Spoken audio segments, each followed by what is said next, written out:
नमस्कार। आइए सुनते हैं ज्येष्ठ मास महात्म्य अध्याय 25 सत्यवान सावित्री कथा वर्णन।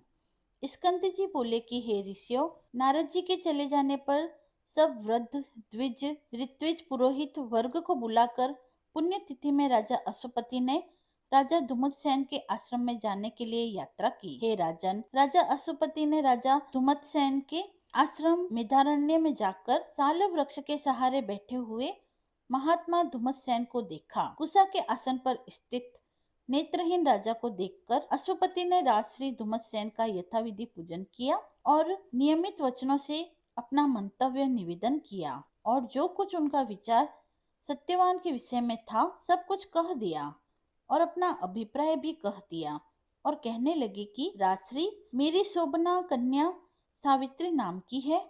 हे धर्मज्ञ, आप उसको अपनी पुत्रवधू के रूप में ग्रहण करें। राजा धुमतसेन बोले कि हे राजन, हम लोग राज्य से च्युत हैं और वनवास का आश्रम लेकर तपस्वियों के धर्म जैसे जीवन व्यतीत कर रहे हैं। इस वनवास के आश्रम में रहने के अयोग्य आपकी कन्या इस शीत को किस प्रकार सहन कर सकेगी। राजा अश्वपति कहने लगे कि हे राजन, इसने यह सब जानकर ही पतिव्रता है। आपके पुत्र के साथ इसका विवाह संबंध स्वर्ग के समान सुखदायी होगा, इसमें कोई संशय नहीं है। हे राजन, मैं आपके सुहृदय भाव के शरण में तैयार होकर आया हूँ। मेरी आशा को नष्ट न करें। आपका अयोग्य पुत्र भी मुझे अभिमत है और इसी तरह मेरी अयोग्य कन्या भी आपको अभिमत हो। आप मेरी कन्या को अपनी पुत्रवधू बनाने के निमित्त और आपका पुत्र उसको भार्या बनाने के निमित्त ग्रहण करें।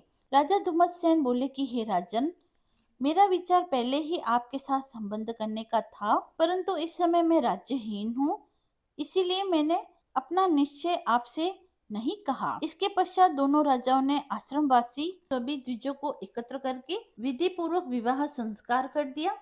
राजा अश्वपति वर के योग्य कन्या का सामग्री सहित दान करके परम हर्ष के साथ अपने घर वापस आए।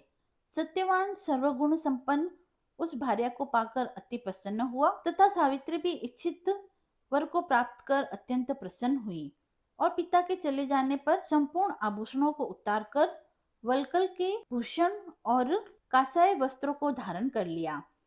सावित्री ने अपने सेवा गुण, नम्रताशील और समस्त ग्रह कार्यों में सेवा करके सबको प्रसन्न किया। इसी प्रकार उस आश्रम में सदैव निवास करने वाले सत्पुरुषों को प्रसन्न करती रही। राजश्री सत्यवान भी ऐसी पतिव्रता स्त्री को पाकर अत्यंत प्रसन्न हुए, परंतु सावित्री के मन में शयन गमन आदि सभी समय में दिन रात देवऋषि नारद की बात बनी रहती थी, परंतु वे दोनों ही उस वन के एक भाग में इंद्राणी के सहित इंद्र के समान आनंद करते थे। इस प्रकार कुछ समय व्यतीत हो गया। इति श्री ज्येष्ठ मास महात्म्य सत्यवान सावित्री कथा वर्णन 25वां अध्याय समाप्त हुआ।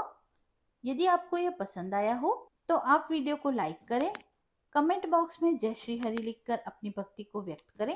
मिलते हैं अगले वीडियो में, तब तक के लिए धन्यवाद।